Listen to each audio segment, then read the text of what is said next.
Tonight, we're asking a beautiful question. Can love truly bring a toy to life? Settle in, because we're about to discover the answer with a very special rabbit. Deep in the nursery, among countless other playthings, lived a simple Velveteen Rabbit. He wasn't fancy or new, but he held a secret hope, a longing whispered only in quiet moments. You see, toys are often played with and then forgotten, but what if there was a way for a toy to become something more? Here at Luminous Imaginations, we believe bedtime should be a gentle journey. That's why this isn't just any story, it's a calming escape, designed with soft red light visuals to help your mind wind down, minimizing screen time disruptions so you can drift off to sleep feeling truly relaxed and ready to dream. We're here to create a peaceful routine, one soothing tale at a time, so get cozy. Let's find out if the Velveteen Rabbit's dream comes true. If you enjoy our calming stories, please like this video, leave a comment about your favorite toy, and subscribe so you don't miss our weekly adventures. Now, our story begins. There was once a Velveteen Rabbit. In the beginning, he was really splendid. He was fat and bunchy, as a rabbit should be. His coat was spotted brown and white, he had real thread whiskers, and his ears were lined with pink sateen. On Christmas morning, he sat wedged in the top of the boy's stocking, with a sprig of holly between his paws. The effect was charming. There were other things too, a toy engine, chocolate almonds, and a clockwork mouse, but the rabbit was quite the best of all. For at least 2 hours, the boy loved him. Then the aunts and uncles came to dinner, and with the great rustling of tissue paper and unwrapping of parcels, the Velveteen Rabbit was forgotten. Chapter 1. Christmas Morning. For a long time, he lived in the toy cupboard or on the nursery floor, and no one thought much about him. He was naturally shy. Being only made of velveteen, some of the more expensive toys quite snubbed him. The mechanical toys were very superior and looked down on everyone else. They were full of modern ideas and pretended they were real. The model boat, which had lived through 2 seasons and lost most of its paint, caught the tone from them and never missed an opportunity to brag about its rigging in technical terms. The rabbit could not claim to be a model of anything, for he didn't know real rabbits existed. He thought they were all stuffed with sawdust like himself, and he understood that sawdust was out of date and should never be mentioned in modern circles. Even Timothy, the jointed wooden lion, made by disabled soldiers and who should have had broader views, put on airs and pretended he was connected with the government. Between them all, the poor little rabbit felt very insignificant and commonplace. The only one kind to him was the skin horse. The skin horse had lived longer in the nursery than any others. He was so old that his brown coat was bald in patches and showed the seams beneath. Most of the hairs in his tail had been pulled out to string bead necklaces. He was wise, for he had seen many mechanical toys arrive to boast and swagger and then break their mainsprings and pass away. He knew that they were only toys and would never become anything else. Nursery magic is very strange and wonderful, and only those old and wise like the skin horse understand it. One day, while lying side by side near the nursery fender, the rabbit asked, "What is real? Does it mean having things that buzz inside you and a stick-out handle?" "Real isn't how you're made," said the skin horse. "It's a thing that happens to you. When a child loves you for a long, long time, not just to play with, but really loves you, then you become real." "Does it hurt?" asked the rabbit. "Sometimes," said the skin horse, always truthful. "When you're real, you don't mind being hurt." "Does it happen all at once, like being wound up, or bit by bit?" "It doesn't happen all at once," said the skin horse. "You become. It takes a long time. That's why it doesn't happen often to people who break easily, have sharp edges, or have to be carefully kept. Generally, by the time you are real, most of your hair has been loved off, your eyes drop out, and you get loose in the joints and very shabby. But these things don't matter at all, because once you are real, you can't be ugly, except to people who don't understand." "I suppose you are real," said the rabbit, and then wished he hadn't, thinking the skin horse might be sensitive. But the skin horse only smiled. Chapter 2. The Skin Horse tells his story. "The boy's uncle made me real," he said. "That was many years ago. Once you're real, you can't become unreal again. It lasts forever." The rabbit sighed. He thought it would be long before the magic called real happened to him. He longed to become real, to know what it felt like. Yet, the idea of growing shabby and losing his eyes and whiskers was sad. He wished he could become real without these uncomfortable things. There was a person called Nana who ruled the nursery. Sometimes she ignored the playthings, sometimes she swooped about like a great wind, hustling them into cupboards. She called this tidying up, and the playthings all hated it, especially the tin toys. The rabbit didn't mind as much, for wherever he was thrown, he came down soft. One evening, when the boy was going to bed, he couldn't find the china dog that always slept with him. Nana, in a hurry, saw the toy cupboard open, swooped in, and dragged the rabbit out by one ear, putting him into the boy's arms.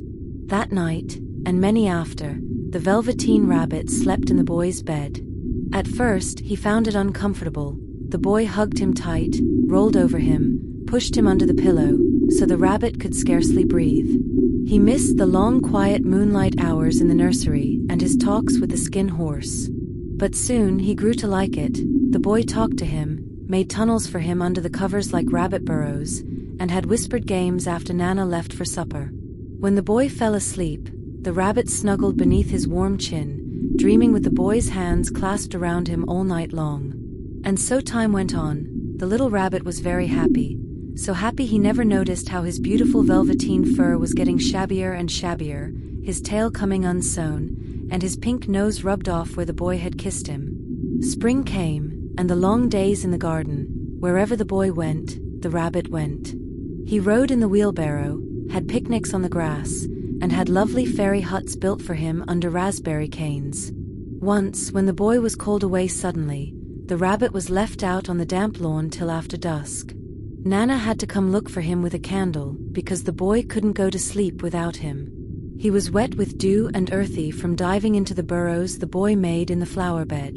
Nana grumbled as she rubbed him off with a corner of her apron. Chapter 3. Springtime. "You must have your old bunny," she said. "Fancy all that fuss for a toy." The boy sat up in bed with outstretched hands. "Give me my bunny," he said. "You mustn't say that. He isn't a toy. He's real." When the little rabbit heard that, he was happy, knowing the skin horse's words were true. The nursery magic had happened. He was a toy no longer. He was real. The boy himself said so. That night, he was almost too happy to sleep. So much love stirred in his little sawdust heart that it nearly burst. Into his boot-button eyes, once dull, came a look of wisdom and beauty so noticeable that even Nana remarked the next morning, "I declare if that old bunny hasn't got quite a knowing expression." That was a wonderful summer. Near their house, the boy liked to play in the woods after tea. He took the Velveteen Rabbit along and always made a little nest for him among the bracken. One evening, watching ants crawl near him, he saw two strange rabbits emerge.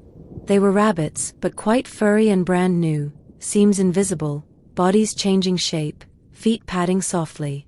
They crept close, twitching their noses, while the Velveteen Rabbit stared, trying to see where the clockwork stuck out. Chapter 4. Summer Days. He knew jumpy toys generally have something to wind them up, but he couldn't see it on these rabbits. They stared at him, and he at them. Their noses twitched. "Why don't you get up and play with us?" asked one. "I don't feel like it," said the rabbit, not wanting to explain he had no clockwork. "Ho," said the furry rabbit. "It's as easy as anything." He hopped sideways and stood on hind legs. "I don't believe you can." "I can," said the rabbit, meaning when the boy threw him. "Can you hop on your hind legs?" It was a dreadful question, for the Velveteen Rabbit had no hind legs. His back was one piece, like a pincushion. He sat still in the bracken, hoping they wouldn't notice. "I don't want to," he said again. But sharp-eyed wild rabbits saw. One stretched his neck and looked. "He hasn't got any hind legs," he called out. "Fancy a rabbit without hind legs." And laughed. "I have," cried the little rabbit. "I am sitting on them." "Then stretch them out and show me," said the wild rabbit, whirling madly. The little rabbit felt dizzy. "I don't like dancing," he said. "I'd rather sit still." But a funny tickly feeling ran through him. He longed to jump about like them. The strange rabbit came close again, his whiskers brushing the Velveteen Rabbit's ear. Then he wrinkled his nose, flattened his ears, and jumped back. "He doesn't smell right. He isn't a rabbit. He isn't real." "I am real," said the little rabbit. "The boy said so." He nearly cried. Footsteps sounded and the boy ran by. With a stamp of feet and flash of white tails, the strange rabbits disappeared. "Come back and play with me. I know I am real," called the little rabbit. But no answer, only the little ants and swaying bracken. The Velveteen Rabbit was all alone. "Oh dear," he thought. "Why did they run away? Why couldn't they talk to me?" He lay still, watching the bracken, hoping they would return. But they never did. The sun sank, white moths fluttered, and the boy carried him home. Weeks passed. The little rabbit grew old and shabby, but the boy loved him just as much. He loved him so hard that all his whiskers wore off, his pink ears turned gray, his spots faded, and he barely looked like a rabbit. But to the boy, he was always beautiful, and that was what mattered. The nursery magic had made him real, and when you're real, shabbiness doesn't matter. Then one day the boy was ill. His face flushed, he talked in his sleep, and held close, he was so hot that he burned the rabbit. Strange people came and went, a light burned all night. The little Velveteen Rabbit lay hidden under bedclothes, afraid if found, someone might take him away, knowing the boy needed him. It was a long, weary time. The boy was too ill to play, and the rabbit found it dull with nothing to do. But he snuggled down patiently, looking forward to the boy's recovery. He crept close, whispered wonderful plans for the garden and fairy huts into the boy's ear.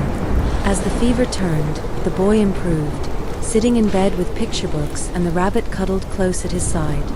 One bright morning, windows wide open, the boy was on the balcony wrapped in a shawl. The little rabbit lay tangled in the bedclothes, thinking. The boy was going to the seaside the next day. Everything was arranged, only the doctor's orders remained, to disinfect the room and burn all the boy's used toys and books. Hurrah, thought the rabbit, to the seaside. He longed to see waves, tiny crabs, and sand castles. Suddenly, Nana spotted him. "How about his old bunny?" she asked. "That?" said the doctor. "A mass of scarlet fever germs. Burn it at once. Get a new one. He mustn't have that anymore." Chapter 5. Anxious Times. The little rabbit was put into a sack with old books and rubbish, carried to the garden corner behind the fowl house. The gardener promised to burn it the next morning. That night, the boy slept in a different room, with a new, splendid white bunny. He was too excited for the new toy, tomorrow the seaside. And while the boy dreamed, the little rabbit lay among old books, lonely. The sack was untied. He wriggled his head out, shivering in the cold, his thin, worn coat no protection. Near him, the raspberry thicket had grown thick and wild, where, on sunlit mornings, he had played with the boy. He thought of those happy days, the fairy huts, quiet evenings in the woods, and a great sadness came over him. He seemed to see all his beautiful past moments pass by. A tear trickled down his shabby velvet nose. And then, a strange thing happened.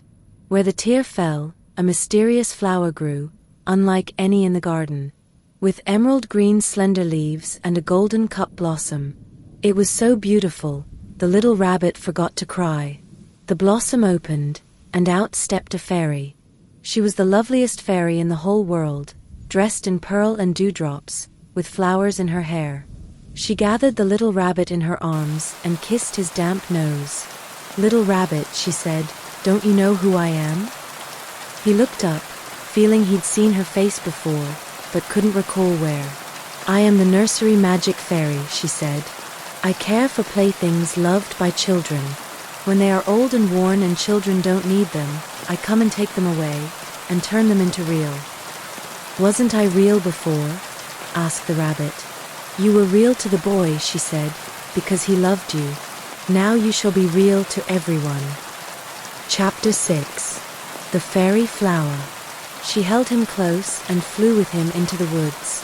Moonlight shone, the forest glittered, bracken fronds shimmered like silver. The wild rabbits danced in a ring but stopped to stare at the fairy. "I've brought you a new playfellow," she said. "Be kind to him and teach him all he needs to know. He will live with you forever." She kissed the little rabbit and set him down. "Run and play, little rabbit," she said. But he sat still, shy to move, remembering his lack of hind legs. He didn't know the fairy had changed him. A tickle at his nose made him lift a toe to scratch, and discovered he had hind legs. His dingy velveteen coat had turned to soft brown fur. His ears twitched by themselves, and his whiskers brushed the grass. He leaped in joy, springing and whirling, dancing with the other rabbits. When he stopped to look for the fairy, she was gone. He was a real rabbit at last, at home among the others. Chapter 7. At last. At last. Autumn and winter passed, and in the spring, when the days grew warm and sunny, the boy went out to play in the woods behind the house. And while he was playing, 2 rabbits crept out from the bracken and peeped at him. One of them was brown all over, but the other had strange markings under his fur, as though long ago he had been spotted, and the spots still showed through.